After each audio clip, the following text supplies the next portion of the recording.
Forward! All right. Ball left! Ball left! Forward! Welcome back, folks, to the third podcast in the Missing Links series by the Fantastic Fore. And similarly to the second episode, we are not joined by Matthew Lee this time, but myself, Joe. We've got the Butcher, Ben Daly, and we've got Captain Hook himself, or Boomerang Boy, Mr. Edward Gibbs. Hello, all. And today we are going to go, it's a bit of a short one, actually. We're going to go through a bucket list of golfing items and what each of us would like to see as part of those bucket list items. So I'm going to jump over very quickly to Mr. Daly, who's going to introduce and or guide us through this bucket list scenario. So Ben, over to you. Yeah, brilliant. Thanks, Joe. So as Joe said, this could be a quick, short rundown of a couple of topics as to things we love to achieve, bucket lists, and maybe even just some golfing dreams as a whole.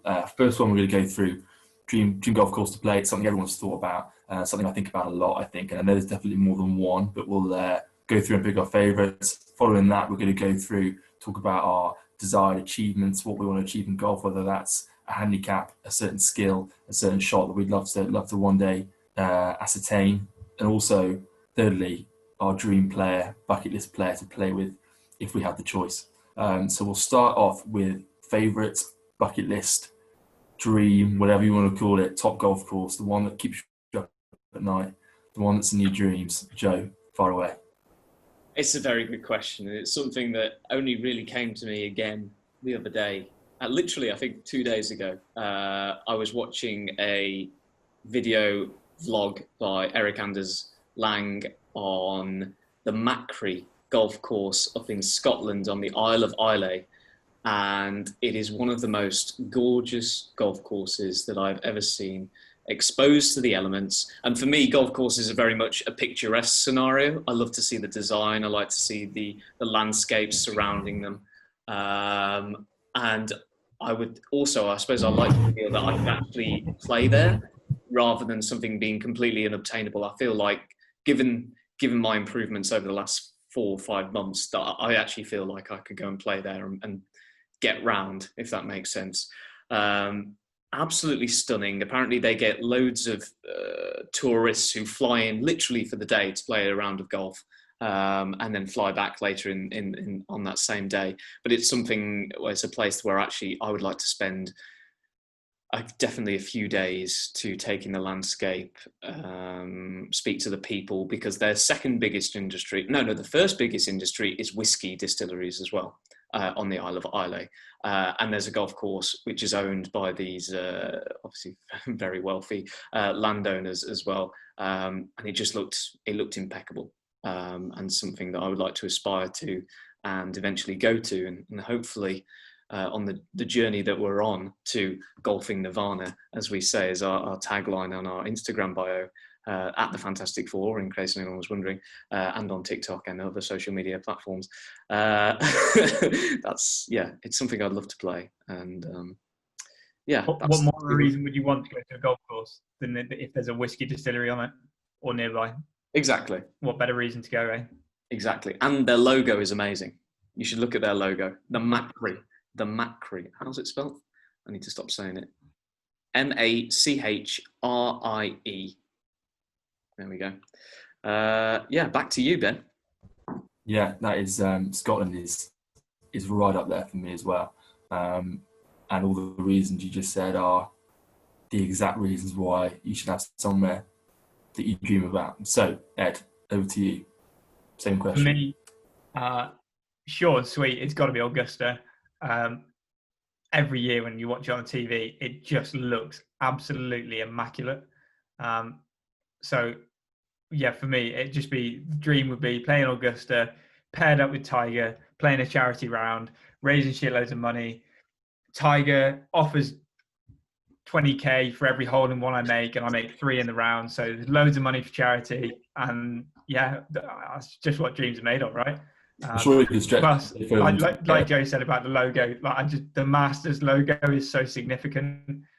You see that anywhere, you know what it is. For me, Augusta, straight up, has to be the best. Yeah, I'm sure Tiger could stretch a bit more than 20k for holding one. I'm sure he put close to a mil, I reckon, if you nudged him enough for charity. I think he'd stretch that far. Okay, I'm going to give my input now, and this is something that is a hard question to answer because there are just a phenomenal amount of golf courses which I would be beyond privileged to play. But the one that stands out for me is Royal County Down in Northern Ireland. It's classed by many as the best golf course in the world. I'd love to pick a course which wasn't classed as that, to make it a little bit more abstract, but it is just phenomenal. Likewise to Joe, a good YouTuber, Eric Anders Lang. He was the guy who I first watched a video of playing there, and my God, it's just spectacular. Classic Northern Irish golf course, beautiful links, hidden greens, unbelievable undulation, which again is not something you always get on the links. And some of the tournaments that have been held there are beyond prestigious. So playing there would be an absolute dream. And I think links golf is my preferred, I must say. So of all the golf courses in the world, of the couple you could always be the best. Among a few, I'd say Royal County Down would be the one for me. Northern Ireland as well, and absolutely beyond there, there's so many up there, but that one does stand out to me. Similar style to a lot of courses in Scotland, as Joe was saying, I think, Northern Ireland, so mirrored in that respect, but that's the one that jumps at me, and the one that I keep seeing popping up and trying to bait me and make me feel slightly depressed whenever I get. But one day we'll get there, and one day we might just play there. So talking about one day in the future, another bucket list question, and this again is one that could have so many answers, but we'll try and pick one which we think is the one that we really want, and that is the One drilling in your house. the drill. There's normally some kind, but not that one. You can edit this, can't you, Joe? It's all good. Yeah, but that's going in because it's just pure gold.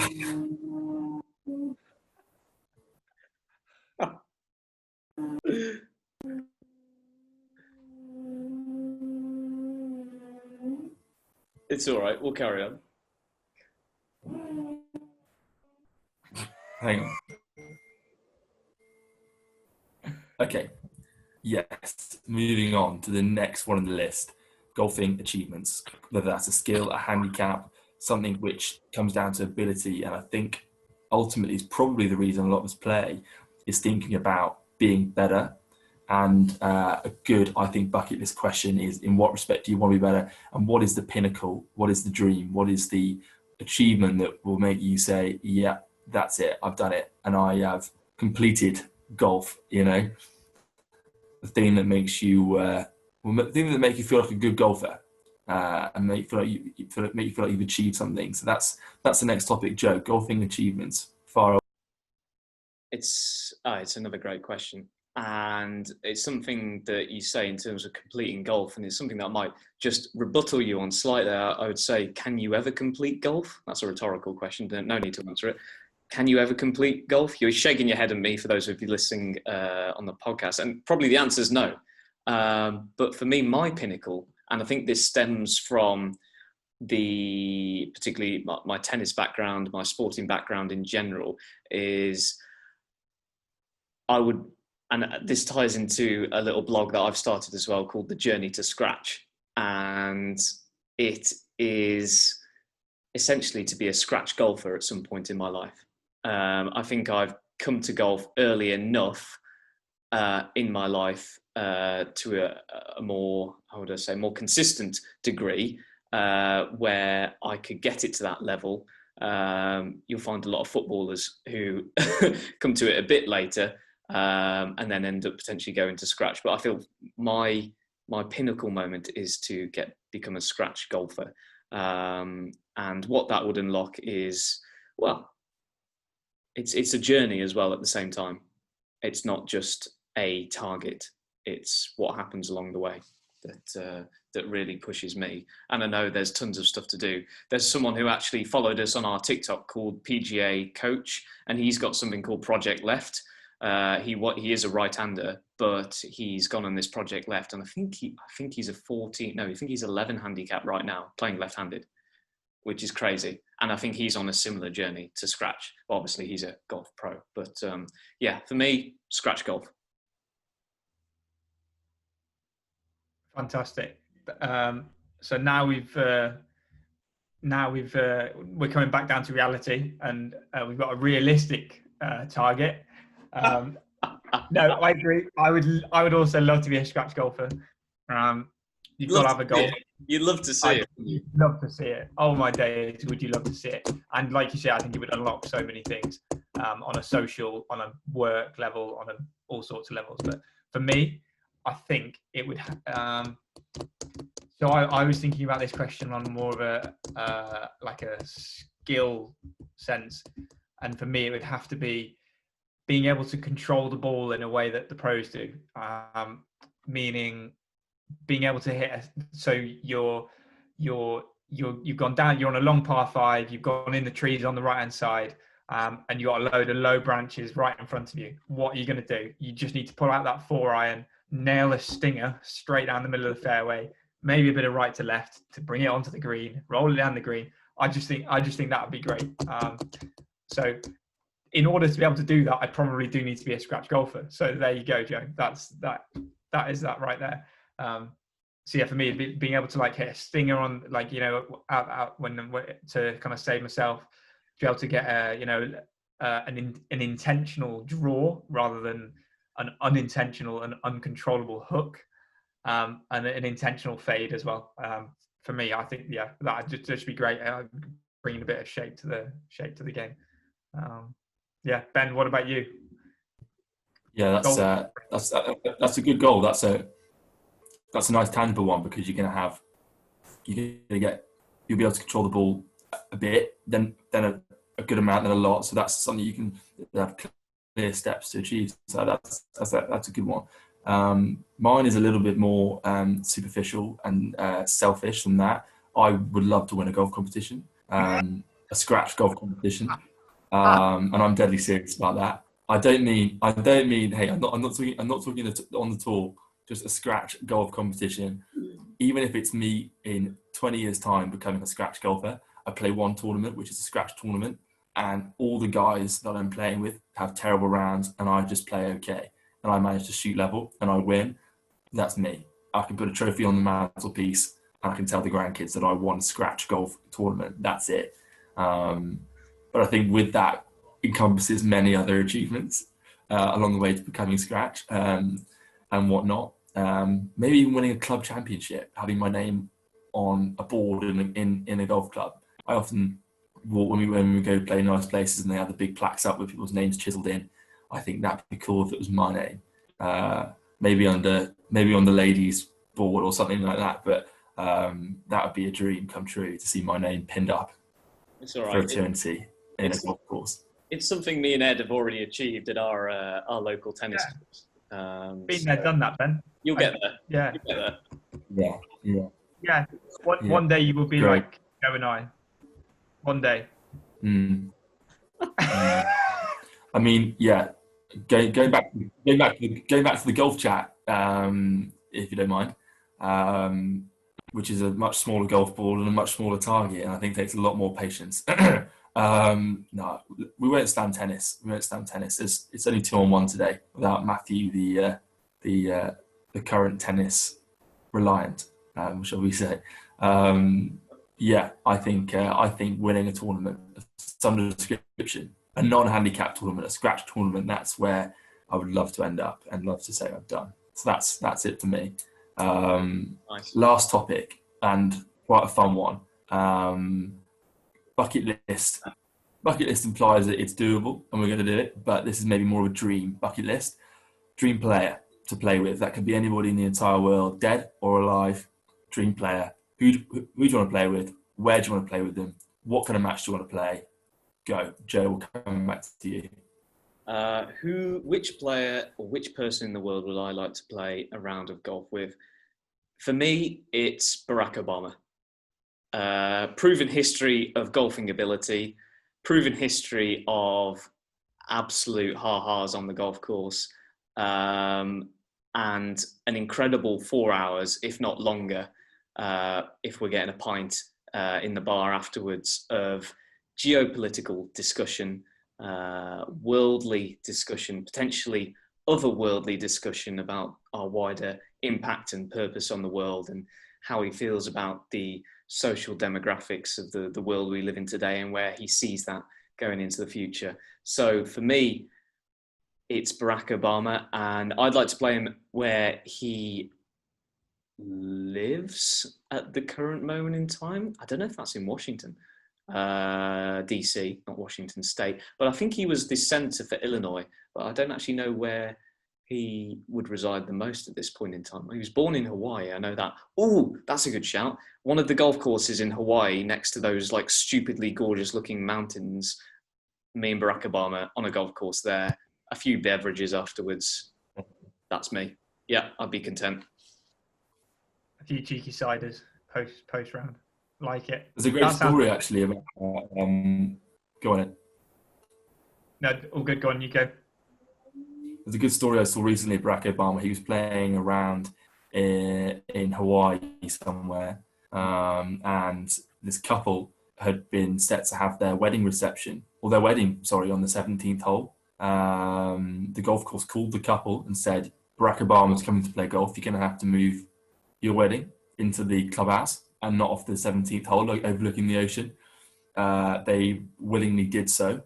And Barack Obama, who was none the wiser and didn't realise that his team had organised for somebody's wedding to be arranged, FaceTimed the couple and apologised and wished them all the best. Or perhaps I could be wrong, and maybe they had to rearrange it for a different day or something. But I think he felt pretty hideous that he'd rearranged a couple's wedding day for the sake of a round of golf. And I think he said to them, had I known that we would have stopped on the 16th. So there you go. Good story about Barack Obama. That's a good answer, Joe. Ed, go for it.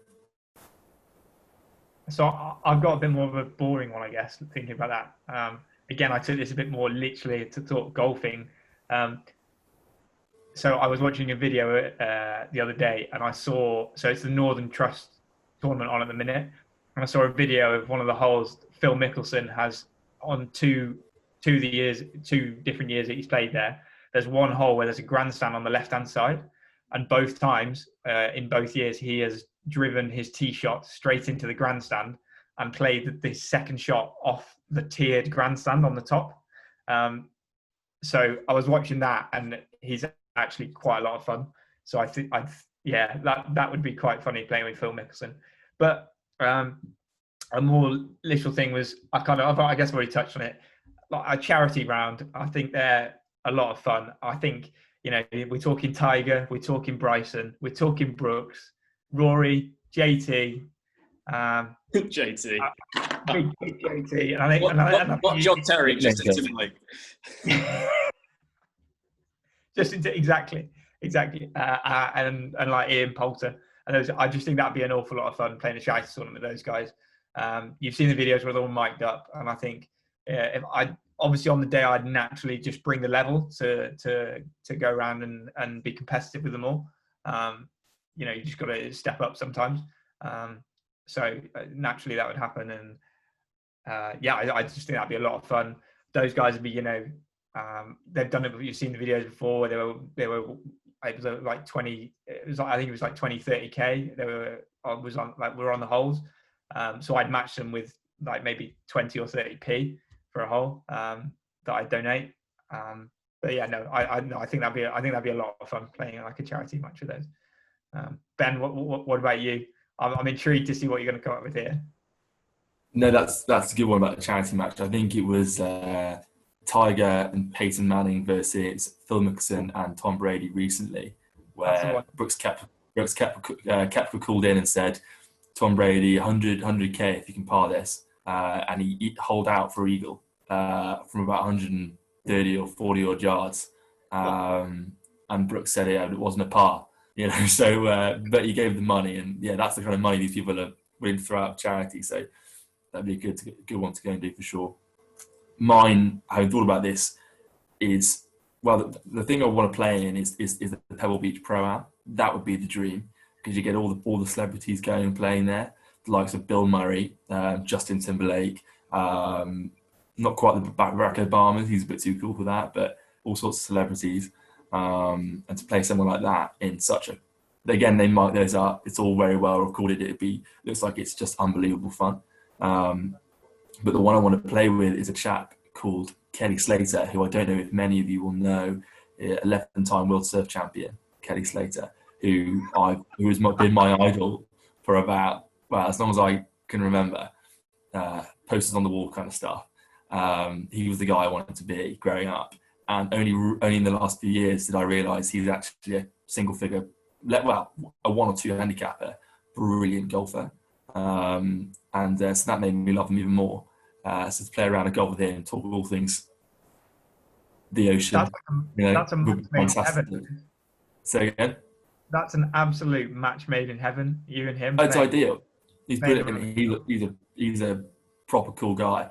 Does a lot of stuff for the environment. He owns several companies who all work around sustainability. So I think aside from the golf banter that would be flying around, I think there would be some pretty cool, interesting conversations I could learn a lot from as well. And yeah, I think he's a pretty cool guy, and I know he plays in the Pebble Beach Pro Am every year with the likes of, like I said, all the other celebrities. So maybe to be in his grouping in the Pro Am in Pebble Beach one year, who knows?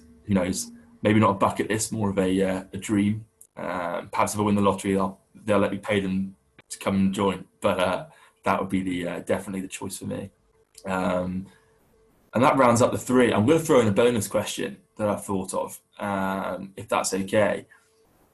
Favorite or maybe dream, forget about golf, not forget about, but let's forget about the course and who's there, but maybe favorite golf trip. If you could spend a week somewhere, or, and you could go and do all the golf you want, where would it be? Where would you play? Who would you be with? What would it be like? Golf trip. A bubble of just golf for a week, anywhere you want it to be, with whoever you want to be with. This is a bit of a nice one to tie all together, and this is like worldy stuff. Your absolute dream. Go for it, Joe. Off the top of your head, this is a bit of a curveball. What springs to mind? So it's a great question, actually. It's a really cool question, and it's something that has, I suppose, for me, has arisen out of this pandemic as well, in terms of the people who we've seen take up golf and who are thinking about golf. So like there's us, the Fantastic Four, then also there's like a few friends from school who are playing a bit more and things like that. And I would love to do almost like a little tour of the Scottish links courses on the East Coast upwards, I think, and then potentially around to any of the Western Isles as well, and spend a week traveling around and going to play these special courses. Again, I'll bring up the whiskey element as well. So like there's always, you're going to have your long whiskey chats afterwards and your good food, maybe a bit of venison in there thrown in.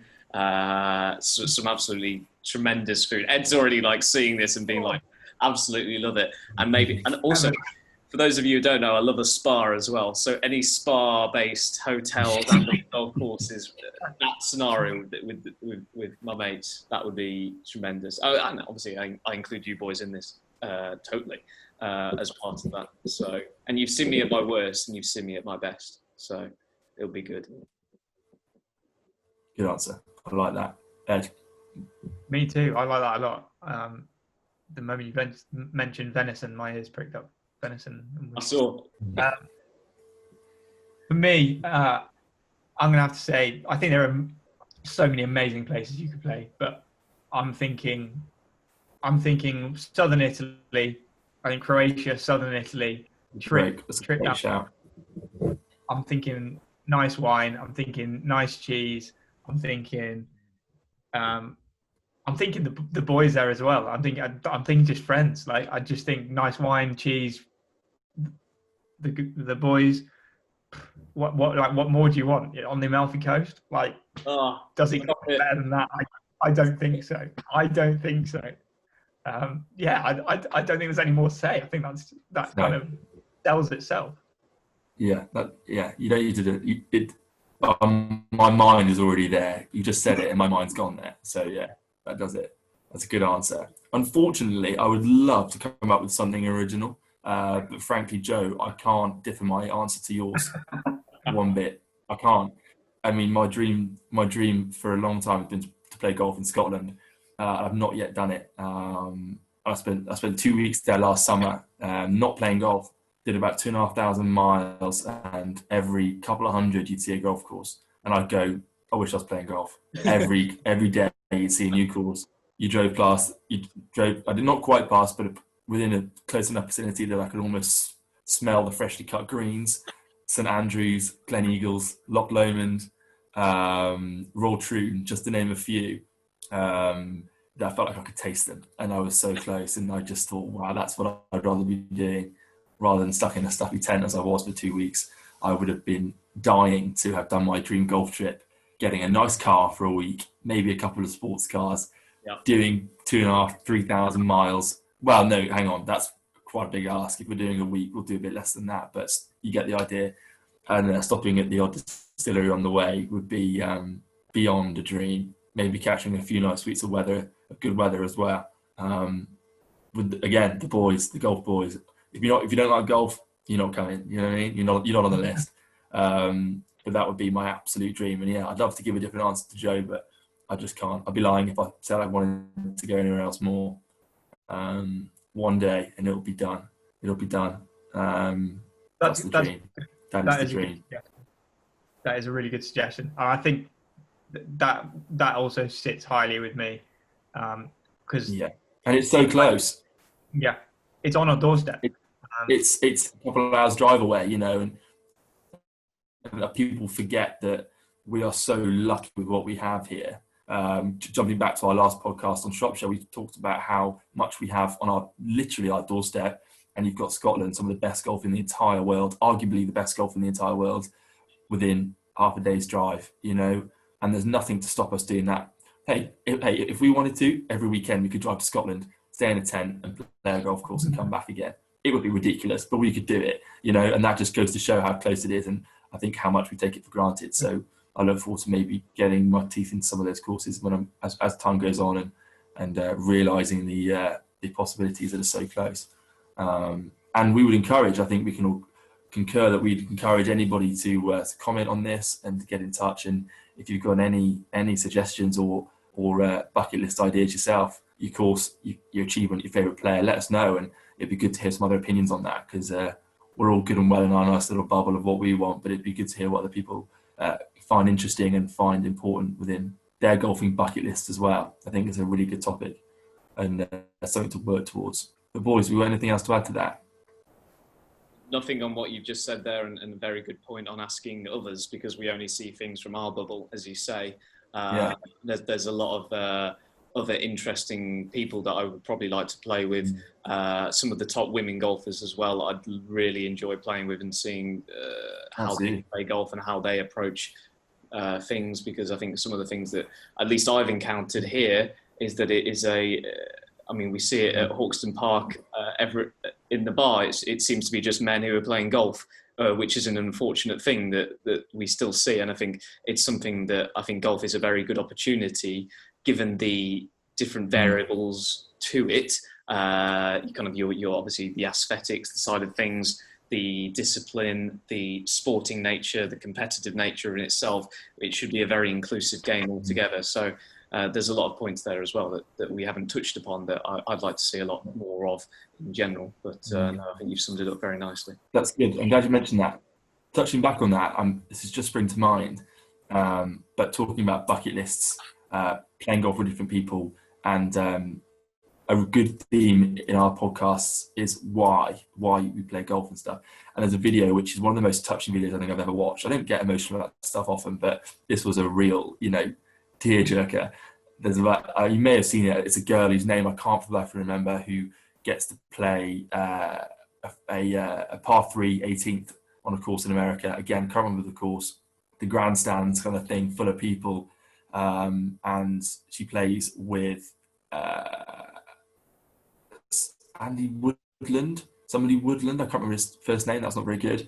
And Gary Woodland. Gary Woodlands, who she plays with, and this girl, I again apologise because I can't remember the condition she has. She has a disability, and she turns up and she plays a par 3, and she goes and pars the fucking thing. Excuse my French, and it's just unbelievable. And I think if I played golf with somebody like her, or somebody who goes to show that completely fully able-bodied people make it look so difficult, and she can go and make it look easy, would be fantastic. And I can imagine that was one of her bucket list things, was to go and play a golf hole with a golf pro, and my God, she went and parred it. And I recommend the video. Maybe we can link it somewhere for you guys to go and check out, because it's unbelievable. So that maybe ties into bucket lists and things like that. But a good note to finish on, I think, for that one. Sure. But again, if no one's got anything to add, a big thank you for listening. And like we said, drop it in below, places you want to play, places you have played, which maybe you've already ticked off some of your bucket lists, and that'd be even more of an interesting story than us just larking on about what we'd want to do. But maybe you guys have already achieved some of those already, and how cool would that be to hear about. So go for it and get in touch and let us know in the comments about that. But if anyone's got anything to add, we'll see you next time on the Missing Links podcast.